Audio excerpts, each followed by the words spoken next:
All right, very good. Welcome, everyone. Thank you so much for joining us today for our webinar, Retiring from Your Career to Business Ownership. Sue Mintz and I are co-hosting this event today. Sue is a certified retirement transition coach, and we met recently and really assessed how each other counsel and work with individuals who are entering retirement and trying to figure out what their next opportunity might be. And we really realized that we have a lot of synergy with the clients that we work with. So we decided that this webinar might be a good opportunity to really provide the information that a lot of people that she works with and that I work with are seeking kind of in one event. So at this point, I'm going to turn it over to Sue. She'll get us started here. And again, my name is Sarah Wasco. I don't know if I introduced myself. I'm with BrandNet of Dallas Fort Worth, and I'm joined today by Sue Mintz, who's a certified retirement transition coach. So we're going to go ahead and get started here. Welcome. Thanks, Sarah. Good morning, everyone. And I echo what Sarah says. Thank you so much for joining. Yeah, I kind of have a little motto, my brand. It's like we want you to retire to something rather than from something. So hopefully what Sarah and I will present today will meet some of the needs that you're looking for in terms of what you see here on this slide. You're in the right place if you're interested in learning why retirees fail in retirement. If you're interested in ways to help you replace what satisfied you at work and find a new purpose and fulfillment in retirement.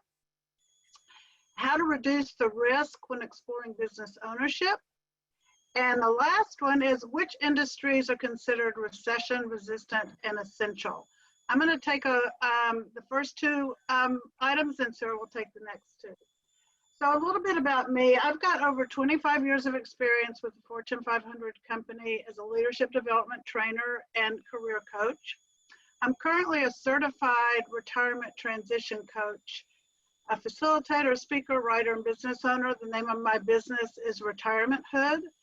And I am not here to talk about, I'm not a financial advisor.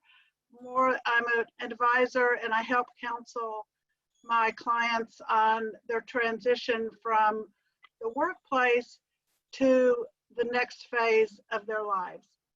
And I'm currently an active member of the Retirement Coaches Association. So the first slide I want to bring up is a prisoner's dream. A prisoner's dream is to successfully break out of prison and into freedom. So what do you think happens when he does this or she does this? 60% are found and don't succeed within the first 24 hours, and 80% are found and don't succeed within the first week. So why do you think this happens? What are the reasons? And it's because they don't have a plan. Go ahead and go to the next slide, Sarah. Working on it. It's stuck here. Give me just a second. Okay. So why they fail is because once they escape, they really don't have a specific plan. They're not sure where to go, what to do once they escape. All they really want to do is get out. And I think some of us, I know myself, when I retired, all I wanted to do was escape and get out. So Michael Stein is an author, and he has a wonderful quote. It says, he has come to the conclusion that more retirements will fail for non-financial reasons than for financial reasons. And this is what I focus on, is I focus on the non-financial side of retirement, the important things to focus on other than preparing a 401k retirement plan or any other type of retirement vehicles that are financial vehicles that you all are actually participating in.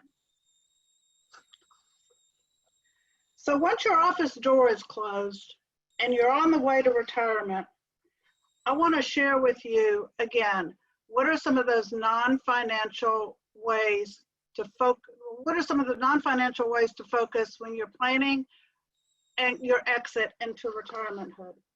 You know, studies show that typically we will spend more than 2 weeks planning, or we will spend more time planning a 2-week vacation than we will planning for the non-financial side of retirement.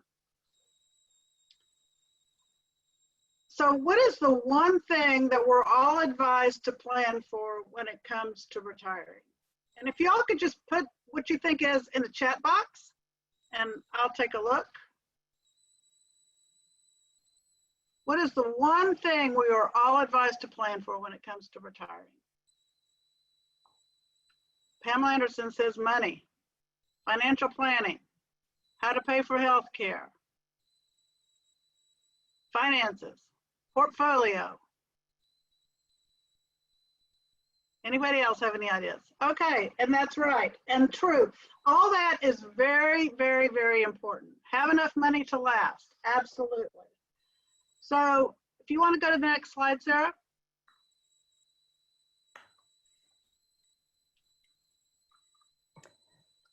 Sorry. Buckets, I love that. Yeah, that's another good one. I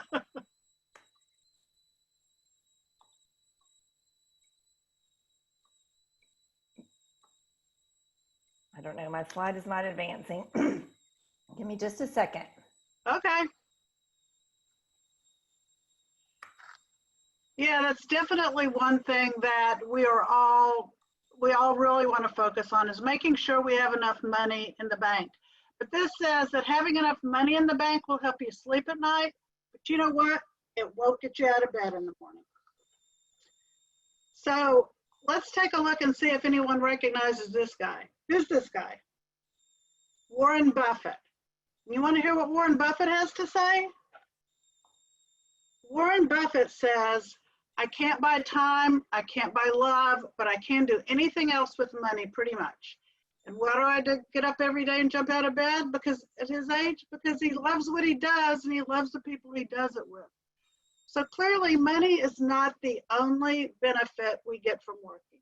There are what we call non-financial benefits that are important to you in your career, that create job satisfaction and motivation and give you purpose.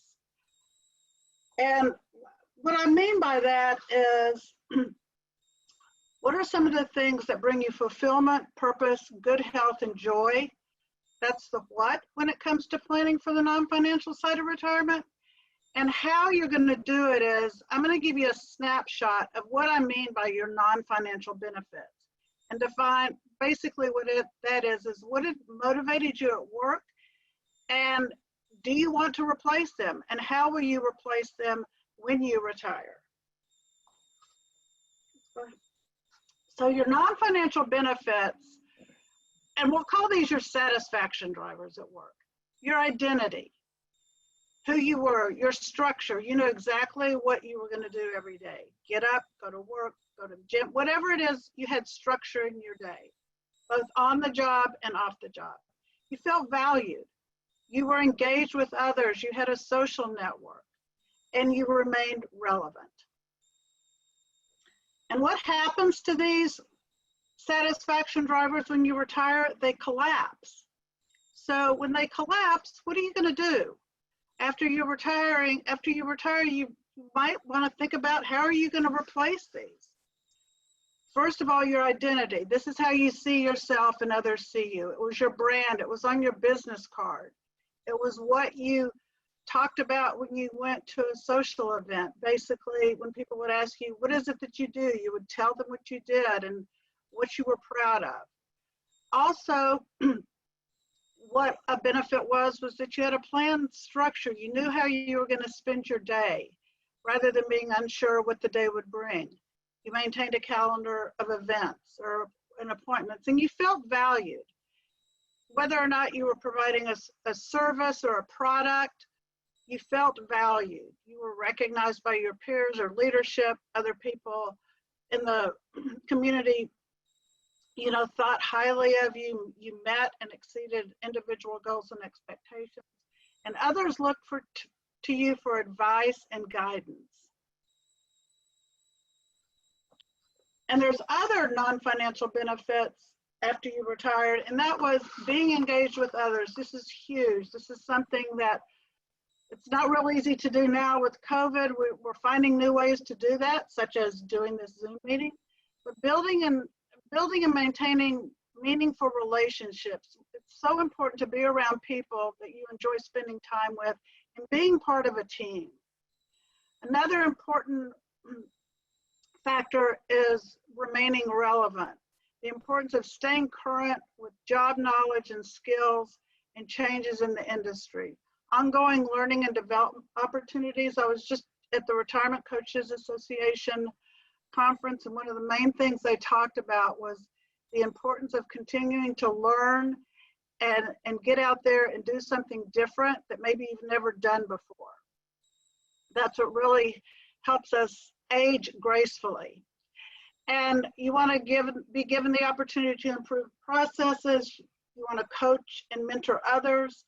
And other things that may have satisfied you at work was that you were empowered to be creative and make decisions.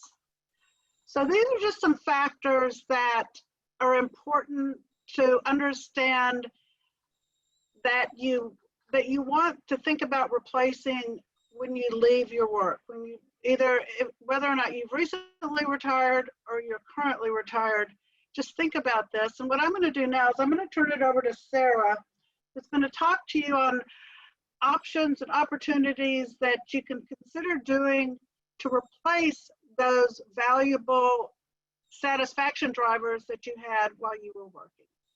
So take it away, Sarah.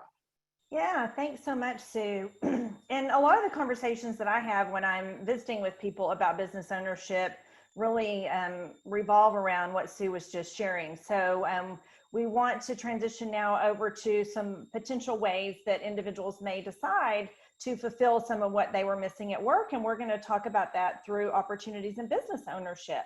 So again, my name is Sarah Wasco. Some of you may know me. You've been on some of our other webinars in the past. I'm the owner of FranNet of Dallas-Fort Worth. I have 8 years experience in the franchise industry. I've been with FranNet since 2012. For 4 years, I served on FranNet's advisory committee. Prior to joining FranNet, I spent 16 years in the sales and consulting role with small business owners in with various companies. I was in corporate America, and I was also with a startup. And then I am also a franchisee with 2 brands. So a little bit about FranNet. FranNet has been around since 1987. We're an international franchise consulting firm. We have over 100 offices located in North America. We have national partnerships with SCORE and the Small Business Development Center, and I'll tell you a little bit more about those organizations here in a minute.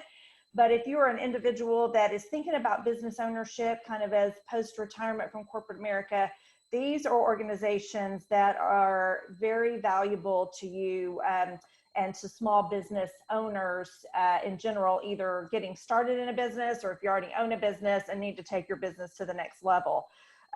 SCORE are mentors, they are volunteers, and they serve the community in a mentor relationship to help individuals either get their business started or grow their business. It stands for Service Corps of Retired Executives, but they are no longer all retired. It used to be that they were retired, but some of them are still working. They have expertise in a wide array of areas and are invaluable. So Google them if you are not familiar with SCORE. Small Business Development Center is another organization.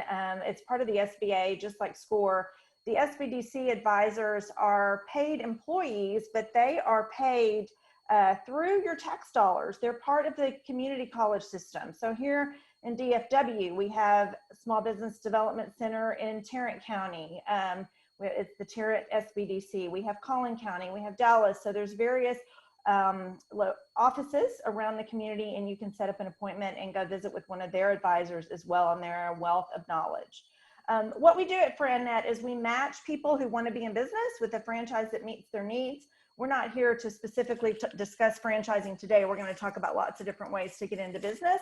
And our services too are 100% free to use. So if after this session you did decide you wanted to learn more about the services that FranNet offers, I'll be happy to share that with you, and our services are at no cost. So how do you identify a potential entrepreneur? Well, Sometimes it's what we're talking about here today, maybe a bored retiree. I've had clients tell me, I've left corporate. I feel like I've accomplished what I needed to accomplish at corporate, but I don't see myself playing golf every day. There's only so much golf I can play. Another potential entrepreneur could be a person that might be forced into early retirement, but really just not ready to stop working. Maybe their company downsized and they really don't want to go back to corporate America, but want to do something. A person that wants to explore opportunities to make a difference in their community. I hear that quite a bit as well when working with prospective business owners. They feel like they want to be able to give back. They want to have a business that serves their community. A fourth potential entrepreneur is a person that's always wanting to own their own business, may not have a passion or a hobby to turn into a business, but they feel like they've served their time in corporate America and really want to take this time to maybe do something that they really want to do. Some of the clients that I work with have said, I've worked really hard to provide for my family. I have a client like that right now. He's 60. He spent a lot of time traveling and in very stressful work. He's recently left Deloitte in the IT role. And so it was a lot of emergencies and last minute. And he had to miss some things with his kids because of all that. And he's ready to do something for himself now. So if you want to think about why you might want to go into business, I challenge you to think today about what success means to you. Success means different things for different people. I'm confident that everybody has some element of all of these factors to create what success means to them. For some people, it's not all about the money, though. We've already talked about giving back in the community, maybe having more fulfillment and flexibility. Obviously, nobody's starting a business for financial insecurity. So you want to make money, but it's not necessarily about trying to be a top performer or making, that $1 million or whatever you might have been striving for as an employee. Many of the folks that I work with are really seeking more control over that schedule. I mentioned the client that was doing all the travel. He wants to be able to make the decisions now on what he's doing with his time as opposed to his employer. So really stop and think for a minute about what success means to you and what you would be seeking to accomplish if you decided to own a business. I know that many people now are concerned, about how the economy is going to impact business. Obviously, it's a valid concern. A lot has changed in our world over the last 6 to 8 months.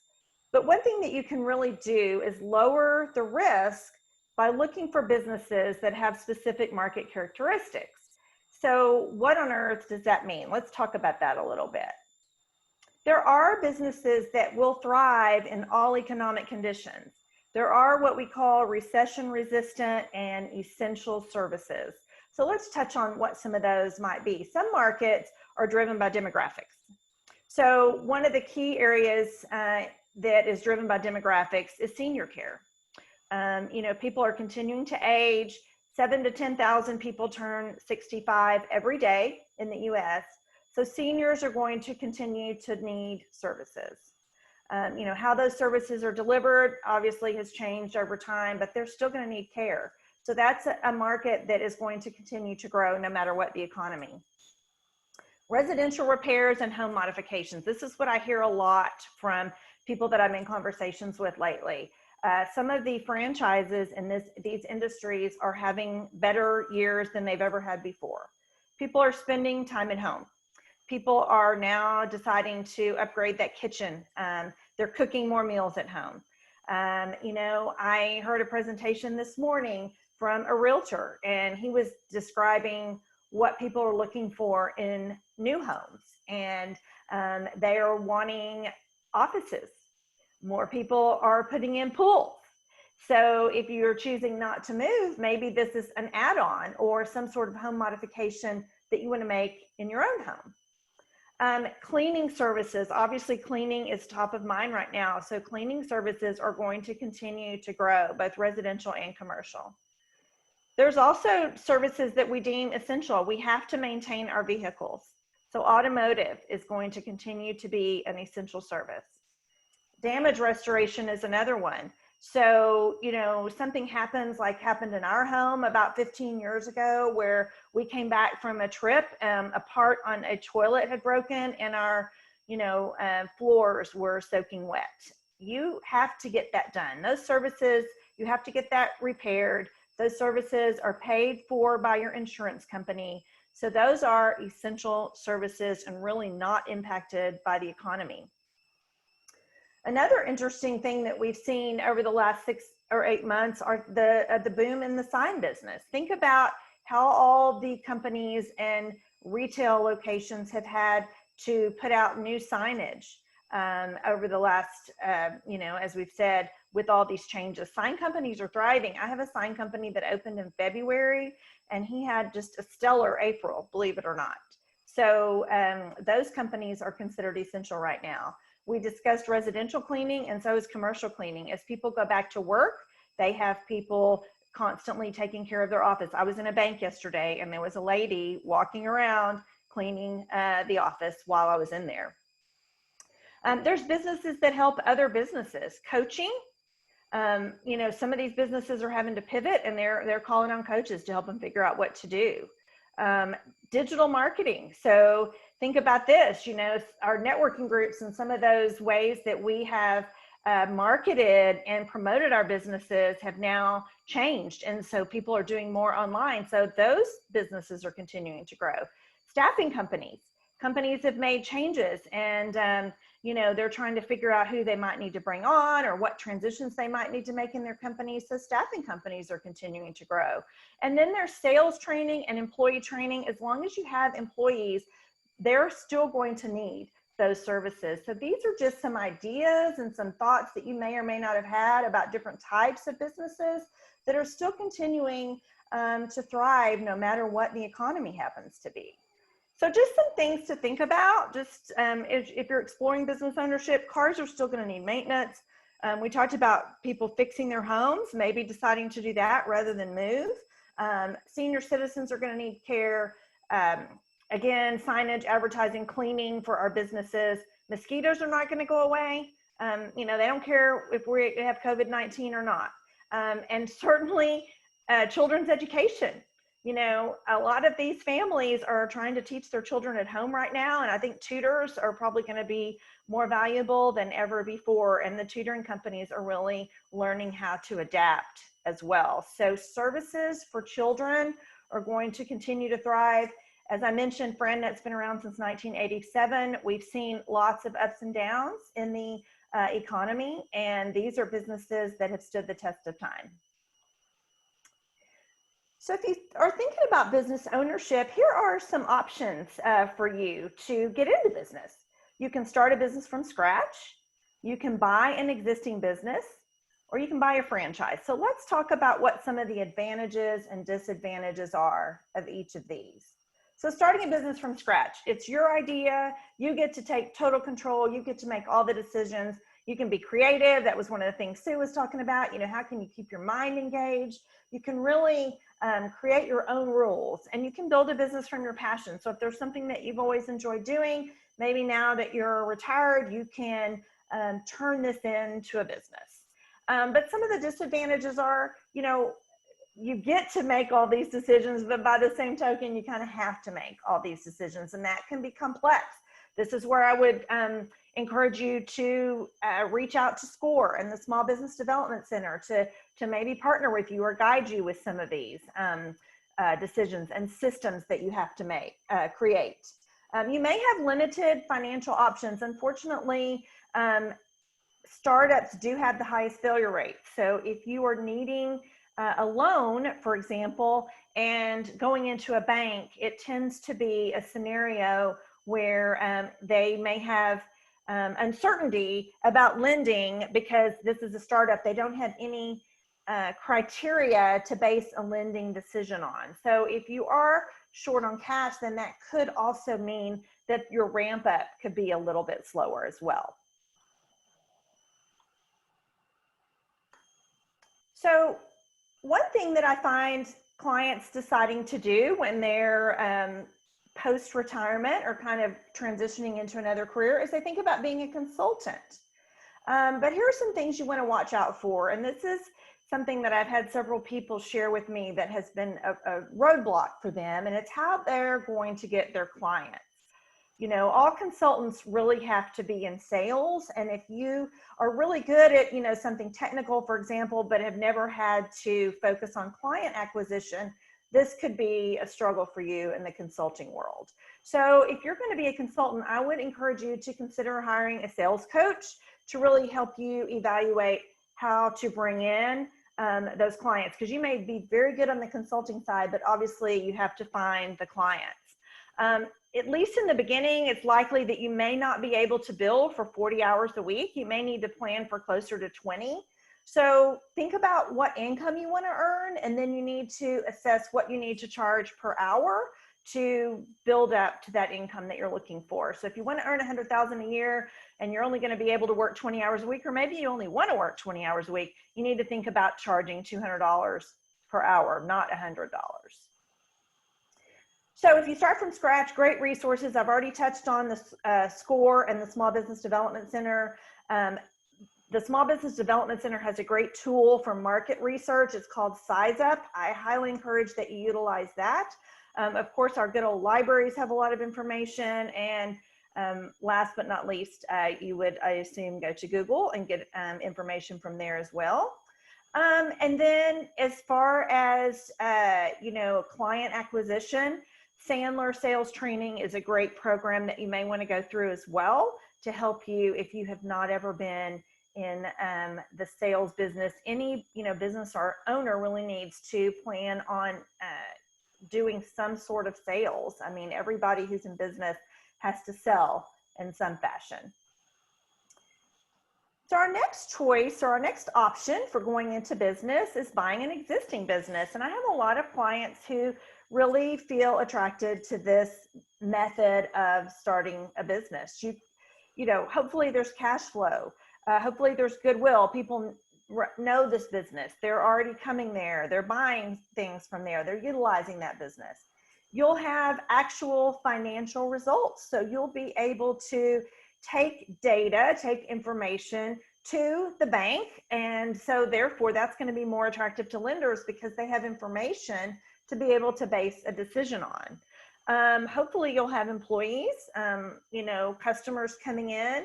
Hopefully there'll be some systems in place. So you'll feel like you can, you know, go into something where all of these things are already laid out for you.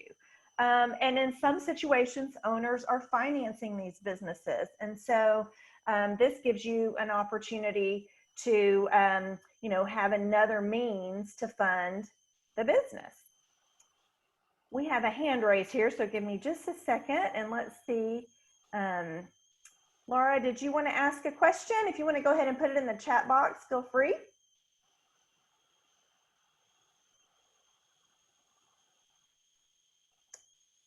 Okay, so I'll keep going. Sue, if you'll monitor the chat box, that would be great. Some of the disadvantages are just like it's an advantage that you would have cash flow. It might not be a cash flowing business. So, you know, you may need to take an underperforming business and turn it around, which might be a lot of work, but at the same time, it could be a great opportunity for you to get in at a good price and make a profit. If it's a troubled business, you may have some bad will. I was actually at a panel for one of the franchises that we represent, and they were interviewing some of their top performers, and some of them had gone in and bought an existing location and turned it around. And they were sharing some of the measures that they had taken to get this business profitable, and they had had some bad reviews, and they actually reached out to all the people that had given them the bad reviews, talked to them about it, and got their input on how they could improve. So I thought that was pretty impressive. Oftentimes when you're going into an existing business, it might be overpriced. Something to really think about there. You know, if somebody has built this business from, you know, day one, it's their passion, it's their baby. So oftentimes the financials are not necessarily in alignment with the asking price. So that's something else that you really need to dig into and make sure that, you know, the financials and the goodwill are all in alignment with what the asking price of the business is. Another disadvantage is if the franchise or if the business owner is looking to just retire and maybe go live on a beach somewhere, and this is a business that might be new, an industry that might be new for you, what type of training and support would you be getting? You also really want to think about what the seller motives are, dig in, make sure you can have a good understanding. Maybe there's something going on in that particular industry, maybe a law is changing. Do your research on that to make sure that some future decision may not be detrimental to you in the long run. You may run the risk of employees leaving as well. That may not necessarily be a bad thing. If the employee mindset is not in alignment with yours, you may need to make some changes there. And you want to make sure that you're not digging into some higher debt service based on the circumstances of that particular business. So do your research on that as well. All right, so we will move on here.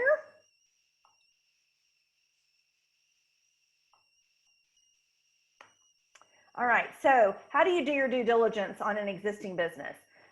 Try to get a list of the employees and their tenure with the company.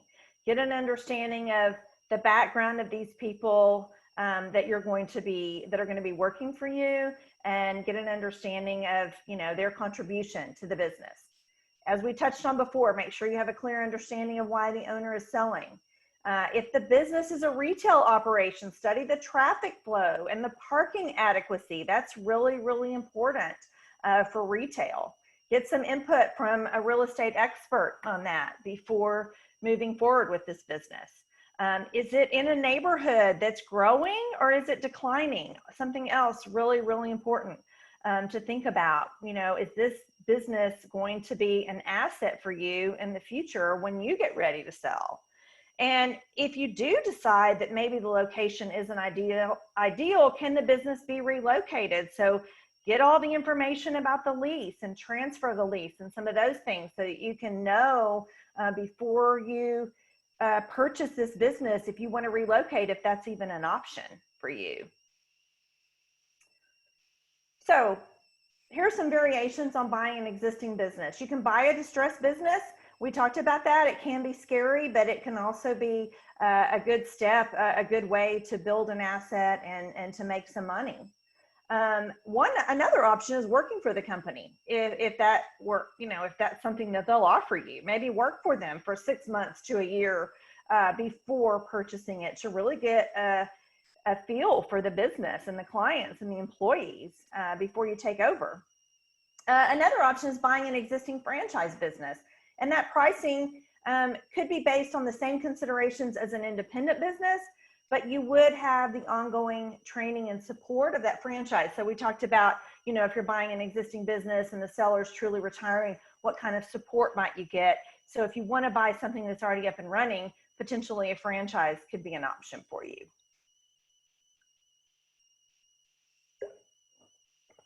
So on that note, we'll transition into buying a franchise. And what are some of the advantages of buying a franchise?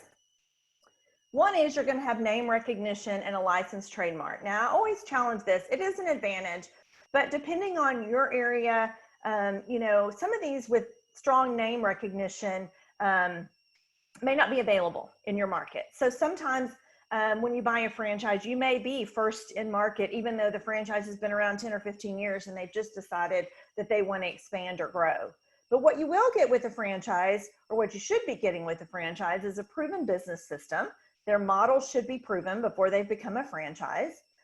Good franchises are going to provide you that training and support. Because of that, franchises have a lower failure rate.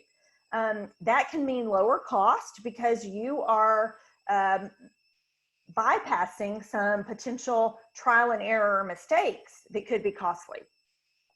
They have that laid out for you. So if you believe in that system and can get in there and follow that system, maybe you can skip some of the skin knees and the stub toes that might come with starting something from scratch. You tend to have more financing options. You can take the data to the bank that's provided to you by that franchisor, and that gives them more confidence in a lot of situations in a lending scenario. All franchises are required to provide a franchise disclosure document. So we'll talk about that here in a minute. And that's something that really differentiates franchises from other types of businesses. And my favorite aspect of being a franchisee is that franchise family. We have each other to collaborate with. We have each other to bounce ideas off of, and really work together. Everybody is striving towards a common goal. You're not competing against each other because you all have your own market. What are some of the disadvantages of a franchise? You're going to have fewer industry options. So generally that bright, shiny kind of new idea may not be proven yet, so it may not be a franchise. And if somebody's kind of that person that likes the newest and latest and greatest idea, then a franchise may not be the best fit for them. Franchises are going to be structured. Some are going to be more structured than others by far. You cannot lump them all together as being highly structured, but there is definitely some structure that prospective business owners might not be comfortable with. One key differentiator in a franchise is you're going to have territory restrictions. You know, at FranNet, I told you in the beginning, I'm FranNet of Dallas-Fort Worth, so I don't market outside of my area. We all work in our own markets. And if you're an independent business owner, you're not going to have a territory restriction. You can also only sell their products. So I still remember one of my very first clients back when I first started with FranNet, it was probably 2013. And he was looking at a retail business, and he told me that his wife was creative and made crafts, and would she be able to sell those in that business? And so the answer to that is no, because each franchisor has a brand to protect. So they have to keep that consistency among their locations. And then another, what some deem as disadvantage, is that you will pay royalties back to the franchisor. So they do have, you know, they do take a portion, it's a trade-off, and they take a portion of your gross revenue in a royalty, and that's going to vary among franchisors.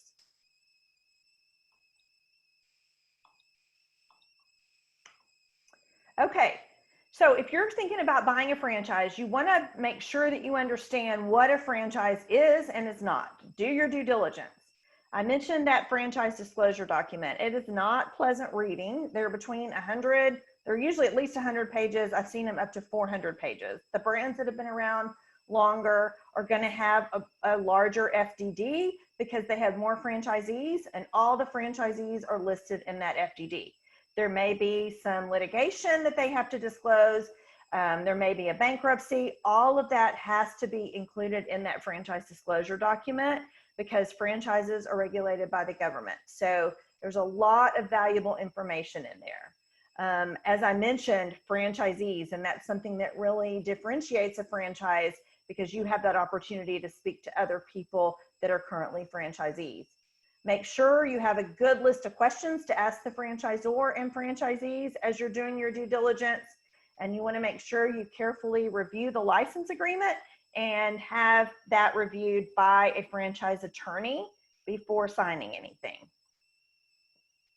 So what a good franchise should provide and what you need to be looking for as you're evaluating options in a franchise.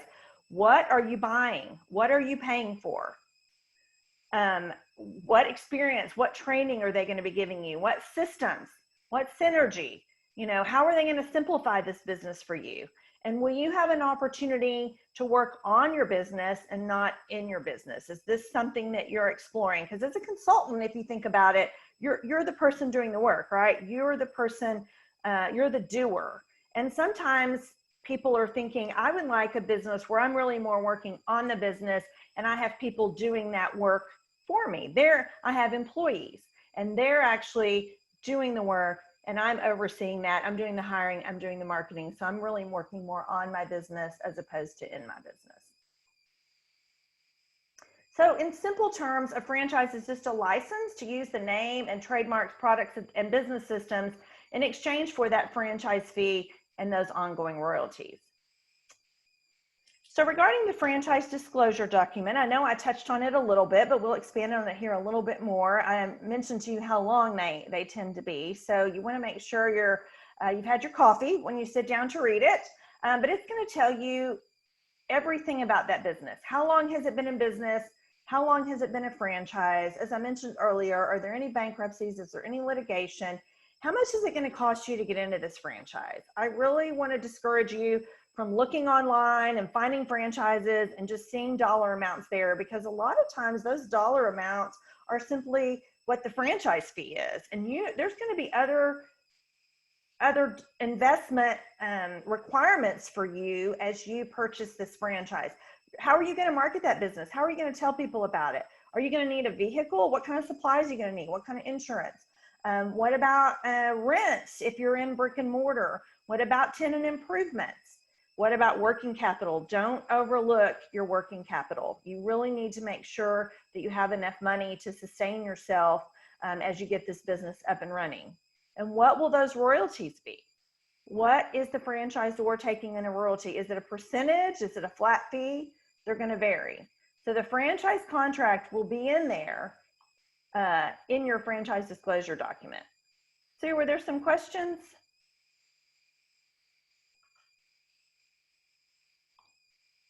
Yeah, Pete had a question. Let's see.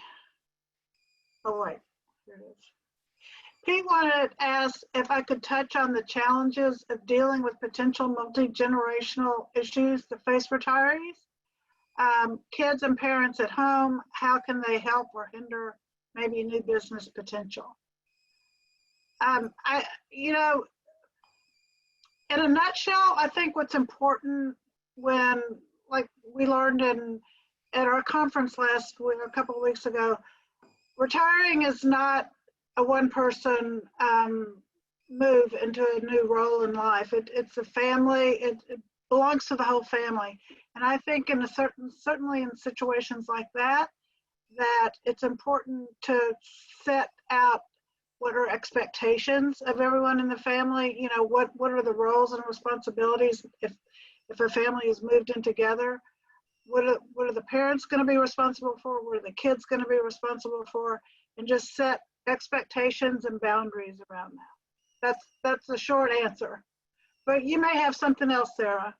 Well, no, but I will say that we are finding in some of our retirees that are going into business that they're going into business with family members. So you have a baby boomer that might be, exiting corporate and wanting to do something on their own. I had this a few years ago, and he was about 60 and he had 2 adult sons in their 30s, and it was important to him to start a business that his family, his sons, could be involved in with him. So from the multi-generational, we are seeing this in business ownership opportunities.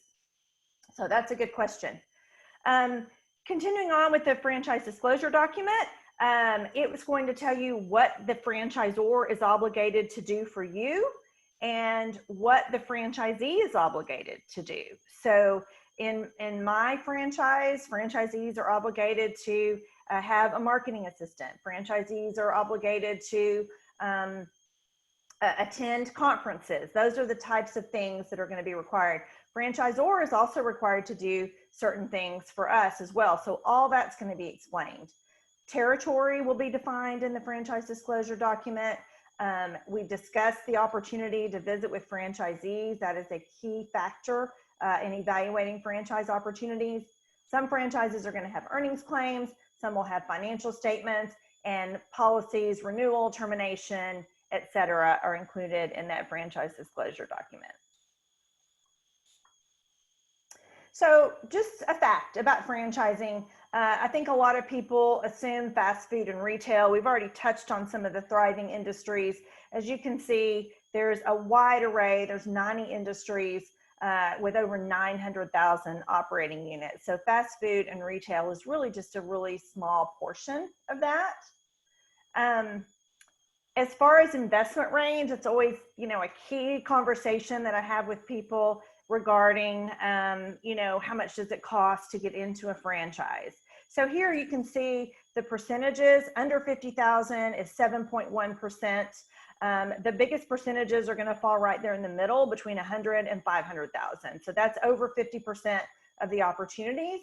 That's all in. That's not just franchise fee. So I think that that's a surprise to a lot of people, that they really kind of expect a McDonald's and $1 million when they start hearing franchises. But one thing that's really important for you to understand and take away from this session today is that there's no automatic correlation between the cost of the franchise and the potential return. So, you know, you always hear you got to spend money to make money, but you don't necessarily have to spend more money to make more money. So don't assume that a bigger investment will allow for a greater return, because there's really just no correlation between the two. The reality is service businesses often require less capital investments up front. So if you're providing a service to someone's home, you know, you're not going to have the overhead that you would have in a brick and mortar. And so sometimes they can yield higher returns. Sometimes the ROI is going to be greater in some of those opportunities that, you know, have less overhead. So really something that I think is a surprise for people, that I can't stress enough, that there's just no correlation between the two. Keep in mind that franchises are not all the same. There's some have a lot, some have a few. Every franchise has a different growth strategy. So don't assume it's a bad franchise just because there's not as many units. Maybe they just don't have as aggressive of a growth strategy.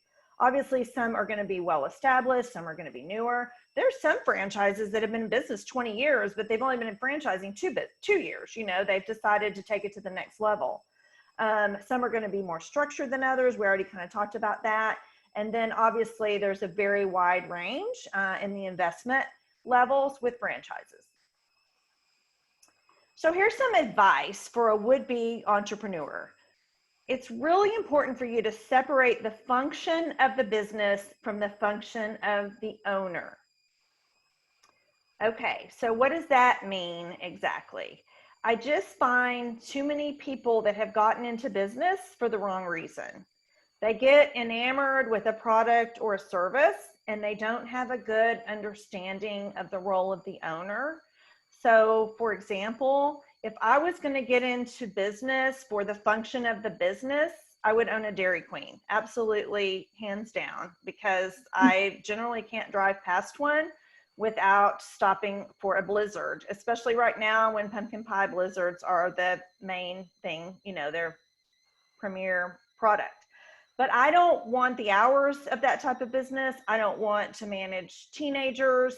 I don't want to kind of be dealing with some of the, you know, requirements involved when it comes to food and those sorts of things. So really think about, what is my role as the owner and how does that align with my skill set?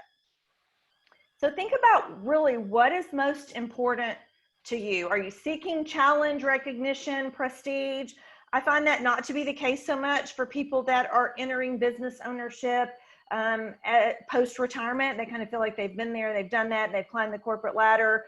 You know, are you wanting to continue to build that equity for retirement? Are you wanting to get more control and flexibility of your schedule so that you have time for your family and your outside interest? And then obviously, what level of financial security are you seeking? I have a client right now, and he's deciding how many locations he's interested in purchasing. And he said, you know, I really feel like 2's going to meet our needs financially. So I really don't feel like I need to go to 3. And I don't know if I want the extra work that would be involved with that 3rd location. So be thinking about some of these things and really what matters most to you. And through these thoughts, you can build a business model. How many employees do you want? What budget are you working with?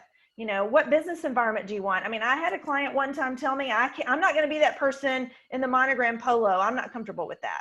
So, you know, if you want to be in a shirt and tie business, then, you know, look at businesses that would allow for that, and market to the clientele that would be best suited, no pun intended, for you to dress up every day versus wearing your polo, your embroidered polo. What kind of hours do you want to work? As we already kind of touched on, how many units do you want? What type of customers do you want? You know, do you want repeat business, recurring revenue, membership type business? We talked about damage restoration. You know, those types of services are more high profit margin, but more one and done. You know, your customers are really going to hope that they don't have to call you back out again. Are you going to be interested in marketing a service or a product? What are you more comfortable with? Is it something newer or, more established? How much growth do you want? So these are really answers to questions that you need as you're creating a business model for your new business. And think about, what are your transferable skills? What are you good at, and how can you translate that into a business? So for me, I had never managed people before. So when I was looking for my, key business, I was really wanting something that was not going to require management experience because I didn't have it.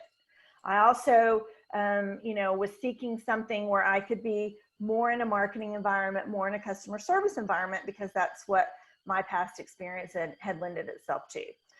So really be thinking about, what are you good at and how can you transfer that into your business? And it really goes back to thinking more about what the business, don't think as much about what the business does, and think about your role as the owner instead.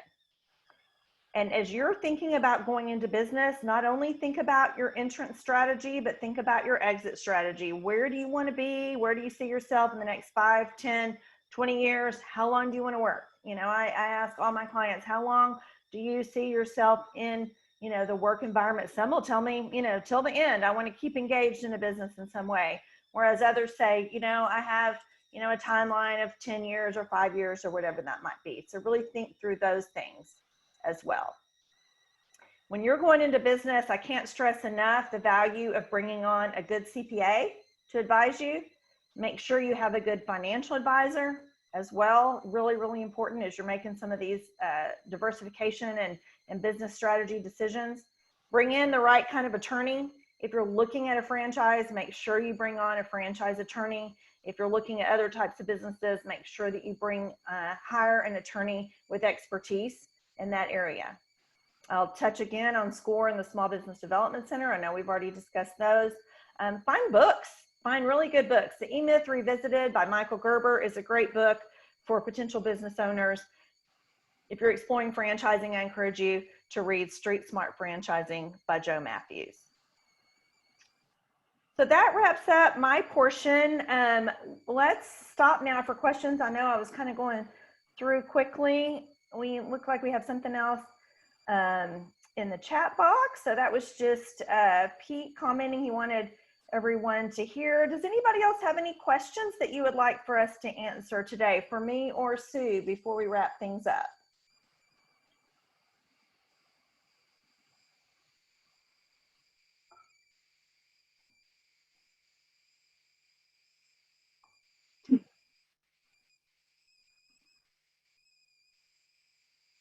Any questions? Everybody's quiet, but feel free to put it in the chat box.